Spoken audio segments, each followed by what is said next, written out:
พระคาถาถอดถอนสิ่งอัปมงคลที่ติดตามตัวเรามาพระคาถาถอดถอนสิ่งอัปมงคลบทนี้ท่านว่าสิ่งใดที่ติดขัดในชีวิตสิ่งใดที่เป็นเวรกรรมที่ติดตามข้าพเจ้ามาขอถอดถอนให้ออกจากกันไปให้หายจากกันไปจงเป็นอิสระต่อกันเถิดนะโมตัสสะภะคะวะโตอะระหะโตสัมมาสัมพุทธัสสะ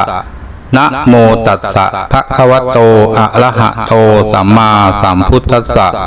นะโมตัสสะภะคะวะโตอะระหะโตสัมมาสัมพุทธัสสะสุนาตุเมพันเตสังโฆโยโสสังเคนะสมุหะเนยยะสมุหคติสมุหคตาเอสาเวทมนต์ดำไสยศาสตร์ทั้งหลายสัพพทุกข์สัพพโศกสัพพโลกสัพพภัยสัพพเคราะห์เสนียดจันไร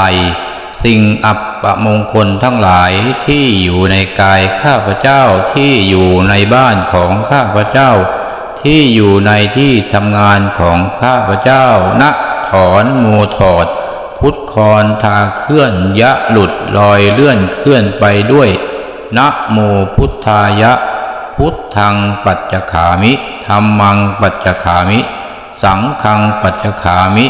เอกาเสติปฏิทิเมเอหิคัชฉะมุมหิเป